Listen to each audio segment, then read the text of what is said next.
man. Wait, I got an M4 up here. All right, he's just sitting still. Let's make him pay for that. And I wish I had a better crew. But you know, that's what you have to deal with these teams.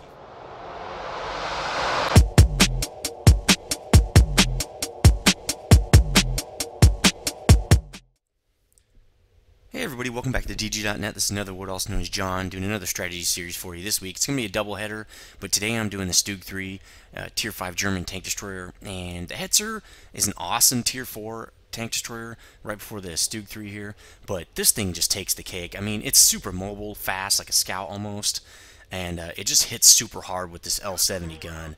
It's got great maneuverability, great traverse and all that. You kind of play this a little bit as a run and gun tank destroyer.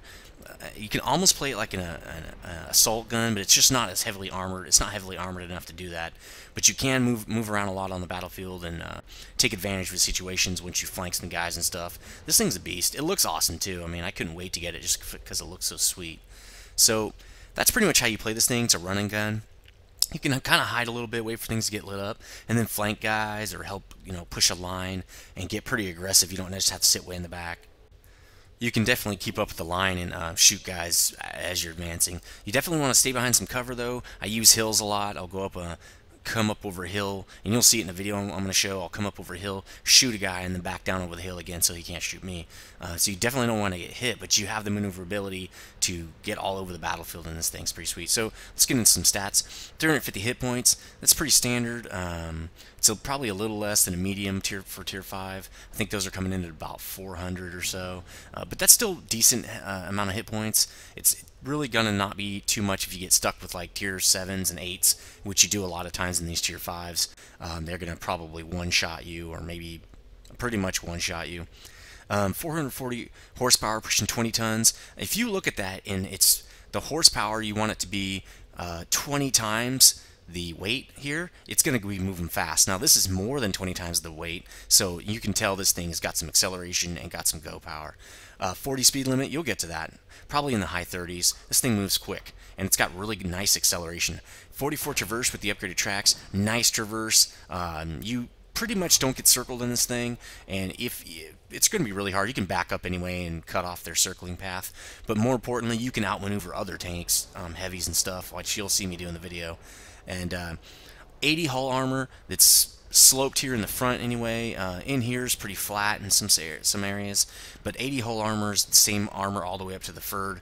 The Hetz through the Jagd Panther has 80 hull armor, which is like on these sections right here, it's like 120 on the sloped area. This is flat areas, obviously gonna get jacked up, but it's still decent armor.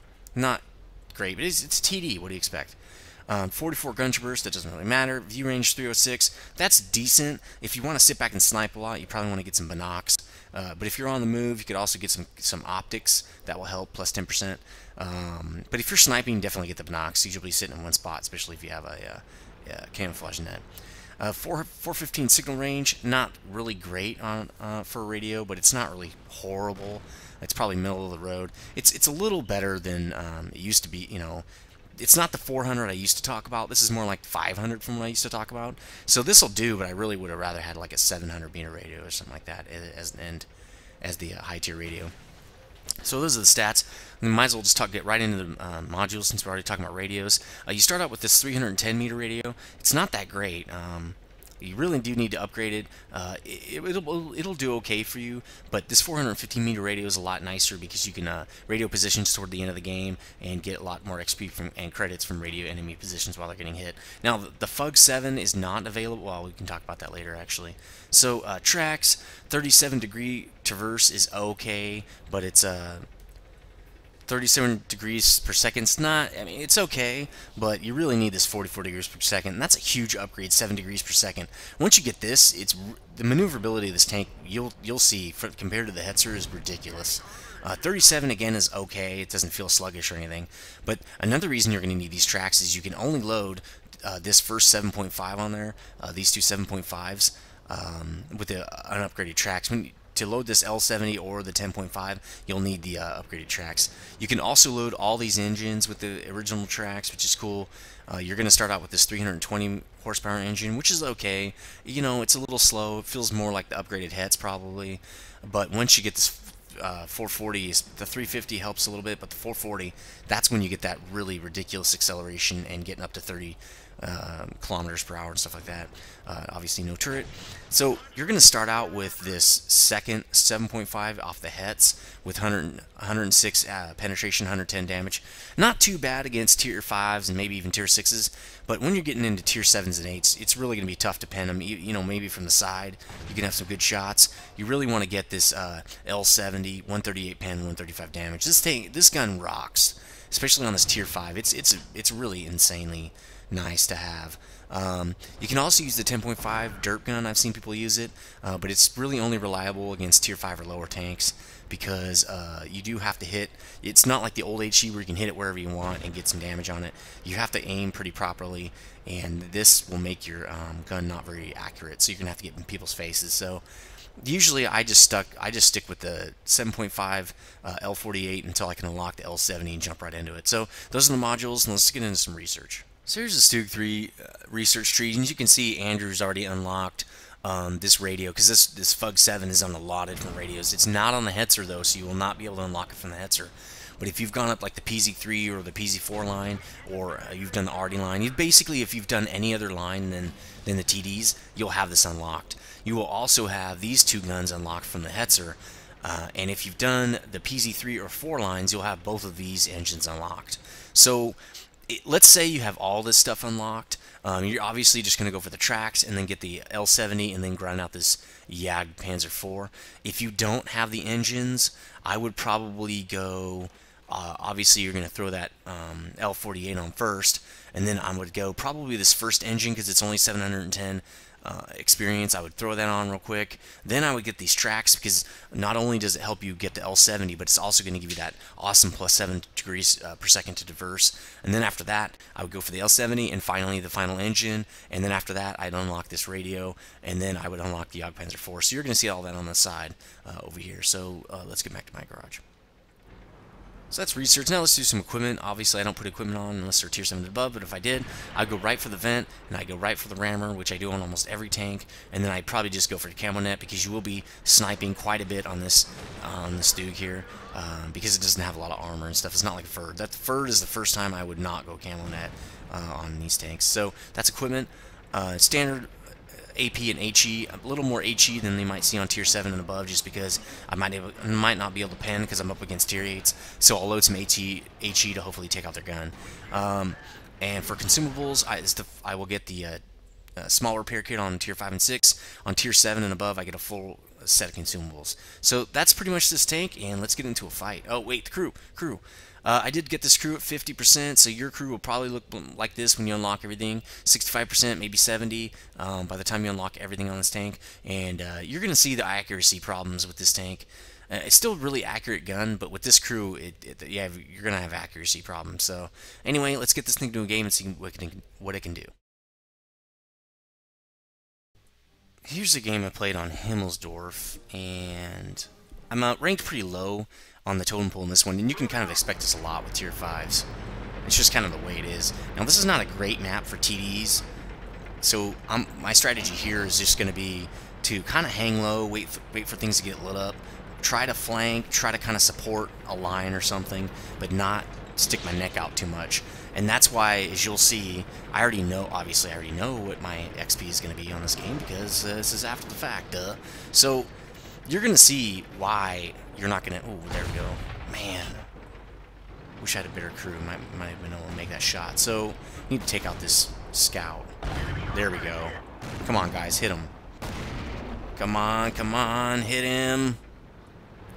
Wow. And I missed, too. This is great. So I'm going to chase this guy down. You got to get these scouts because they're going to take your arty out. And probably in Himmelsdorf, it doesn't really matter, but... Well, you want to take him out anyway, but in other matches, this would have been really bad for us to lose our arty like that. So at least I got him out of there, M5. Really nice little scout tank.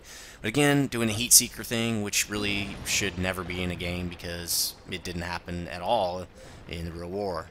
there was no such thing as heat seeker kamikaze tanks. That just didn't happen. So I'm gonna go back to my little spot. This is a nice little spot. Well, I'm going a little bit. This is a little aggressive. I probably would not normally do this because there's enemy tanks coming up on that side. But I'm trying to flank these guys right here. They're really wrecking our tank alley because none of our heavies really went down Deadman's alley. They should have, but they didn't, and so that gave us a lot of big problems. Probably because they have that T29. The T29 is an insane tier 7. So not only am I'm kind of trying to help out tank alley there, but I'm also keeping these guys from getting flanked. I have a really great hold down position right here, fighting this KV-13, who's, I think he's a tier 7. Yeah, this is a tier 7 I'm fighting, so I'm fighting 2 tiers above me, and I'm doing a pretty good job. I have to be very careful because, again, 350 hit points does not last very long. Hopefully my camo net is helping me out. Hopefully he can't see me too much. I don't know what he's doing, and I miss. I shouldn't have moved, probably. But I do have to make sure that he can't hit me, and if I would have just sat there, he would hit me. But I lost my camo bonus for a sec. And, okay, those guys have moved out now. They're done. I gotta kill this guy so I can go, hopefully, behind those heavies. So, here he decides to just finally stop playing games with me. And, let's just make him sit in one spot, because I'm in a TD. I don't want him to drive up on me like that. I don't want him to get around me. I am owning this guy. This is fun. So then the M6 does finally get a shot. He should have probably manned up and drove in there, but maybe they were taking care of some other business. I'm not really sure. Tie game 7-7 right now. This could get dangerous for us because those heavies should be able to take out any tanks we have up on this side. And that must be an SU. Oh, that's the T25. So he's holding the fort down a little bit, but he would get crushed by those 2 heavies. It'd be a no-brainer. Those 2 heavies could easily take him out. So here's the T29. I'm going to take a pause shot at him. Not a very good one because, again, crew is going to pretty much suck in this tank. So your accuracy is really not going to be there. But we got the T1 down to 100 hit points, and the T29 is at 900 hit points. Let's see what we can do with that. We're doing really good defense right here, even though it's... Well, we're capping, so this is good. A lot of our guys are in the cap. This is probably a win. But now they have guys in the cap. So we'll see. I think the T29 is going to try to hold us off. So the M6 goes out, and that's kind of what I was waiting for, is for him to go out and take a hit. Because that 105 right there is probably going to one-shot me. So, again, okay, the T29 just shot. Take my pot shot. Lower plate. Got a hit. Nice. And 16%. Oh, this is really, wow, me being, look at that, 2 hit points left. Me being kind of not very smart right there. But this is definitely GG. The guy's at 4%. Oh, this is my chance. This is my chance. I'm going to kill him. I'm going to kill him. I'm going to miss because my crew is no good. So that's pretty good. 522-point game, 1 kill. I did take out that KV-13, which is a tier 7. I should have got a lot more experience for that, but apparently I didn't. 22,000 credits, 2,000 in repairs. Pretty good game. Yeah, I did pretty good. So let's get into it. So here's a game I just had on Prokhorovka. I have no idea what this is. This is a really old map, though, and I just had this game. This is in 7.2 right here, with all my new mods and everything, including the female voice pack, which I probably will never change that thing out. It's just one of those things, not a priority. So TDs generally go to the left on this map, but we have our 2 biggest tanks, the KVs, are also going there. I don't know why. They should be going to the city, so they're not. Yep, need KVs in the city. Those guys should be going to the city, especially since the other team has 2 KVs and a BDR G1B. Those guys really need to be going city. So I figured, you know what? I'll go cover this side a little bit, even though I should be on the other side. Scouts coming up. We want to keep our arty in this map. We are especially going to want them for those KVs. T28. It's free credits right there. So, my crew is pretty bad, that's why I didn't get any hits right there. And I just say forget it. What do we got up here? I think this is an E20. Yeah, that's an E20 right there. Look at all that action over at J and K. I mean, all those big heavies going over there. That's really not smart. Heavies should never be in the forest over there. I mean, unless you have a bunch of heavies, your big heavies should need to go to city on this map. Let's hit the E20. And crew is not good. What's this guy? Ooh, a T50. I want to take him out. This guy needs to die. So our T50 rushes up. I guess he didn't see this other guy. Nice. That should help that T50 out, our T50. What's he doing? Oh, man. Wait, I got an M4 up here? Alright, he's just sitting still. Let's make him pay for that. And I wish I had a better crew. But you know, that's what you have to deal with these T5s. I mean, they just have bad crews, and when you've played a lot of high tier tanks, it's frustrating. But when you never have, it's like this is normal. But to me, it's crap. So there's the A20 and the T50. Obviously, the A20 is going a lot slower. That T50 is a beast, but he's going to be coming down that mountain, I know it. Now, I'm really surprised that we're not getting RD'd right here. We've all been sitting in the spot for like 20 minutes or whatever. Oh, man. So, our KVs are really not doing anything. I'm like, hey, guys, you need to do something. Alright, come on, guys. Don't let me down. There we go. There we go. Boom! In your face. Boom, you're dead. So, here's the BDR-G1B. His armor is weak for me. So here I am. See, I shoot him, and then I back up behind this hill. I go lower than hold down. Okay, he just shot at me. Is that a KV up there? Let's get this guy out of the game now. I don't know what the A20's doing up there. He needs to be hiding. And now he's dead. That's why he should have been hiding. So here's the KV. I can pin this guy with my gun. Not every shot, because my crew's going to go a little wild. But I should have a... I mean, at this range, if he's not going to close on me, then I'll probably kill him. Unless he gets one shot on me with that, you know, 107. The 107 can almost one-shot me. Which is ridiculous, but, you know, whatever. It's the way it is. The KV is going to be moving up to Tier 6 anyway, so it won't be that big a deal. Then the Tier 5 equivalent won't be such a beast like this one. It'll be more manageable. So he's moving up. That's pretty smart. He's hiding behind that BDR-G1B a little bit. He gets punished right there because this L70 is a beast, man. I love this thing. And with a 100% crew, this thing would be super accurate. Oh, scout. T46. Get this guy, man. Tracked, mother... Beep. Whoa, almost cussed. Oh, take that guy out. We got another scout coming up. I got to protect this Artie a little bit because he's pumping out the damage. PZ3. Sit down. Yeah, baby. Once these guys are stopped, they're sitting ducks. So they're trying to flank us. Really what it is that KV is getting off a lot of shots on us. Let's get this guy out of the game. Let's see if we can... There we go. Track him again. And he gets taken out. Whoa! What the hell, man? What the hell? Okay, so you can see this 44 degrees traverse is really helping me. It's faster than that guy's gun, so... I can kind of dance around. Damn it! Watch this, though. That's how we do it. Circling a KV in my StuG. But now what do? I don't have a turret. Crap! Didn't think too hard about that one. Well, at least let's get a shot on him at least. Maybe he'll miss because these guys a lot of times are newbies. And he didn't miss. So taken out by the way overpowered KV, which will be moving up to Tier 6, thank God, on patch 7.3. So I'm like, dude, you guys should get these guys. We had to kill the KVs. What the hell's going on? Now they're coming back. Oh, you guys want some help? Yeah. So let's fast forward a little bit because I don't really care about these guys. Now that nethervoid's dead, the game's boring.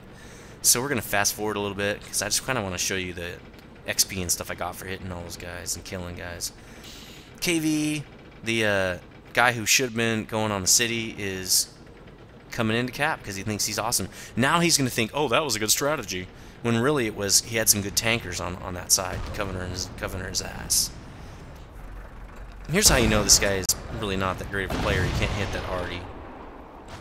And that's okay. I mean, I don't mind people are noobs and stuff, but you need to learn the strategies of the map and the reason you have what a heavy is really supposed to do. So anyway, 1100 point game, really nice for a tier 5. Lots of credits, like 30,000 credits. Killed 3 tanks, did not get a battle hero. Killed 3 tanks, damaged 4 other tanks, and detected a KV. 23. See, I only hit 17 out of 23, and that's because my crew was not very good. Again, only 2 hits to kill this thing. It's very soft. So, great game. This is exactly what the StuG can do for you on this kind of a game. So, stay tuned for tomorrow. I'm going to be doing the 3001 DB, the VK 3001 DB, or is it 3002? I think it's 3002. Anyway, like, comment, favorite. Let me know what you think about this tank. If you've had it, sing your praises about it. Everybody knows this is an awesome tank. So, I'll see you guys tomorrow.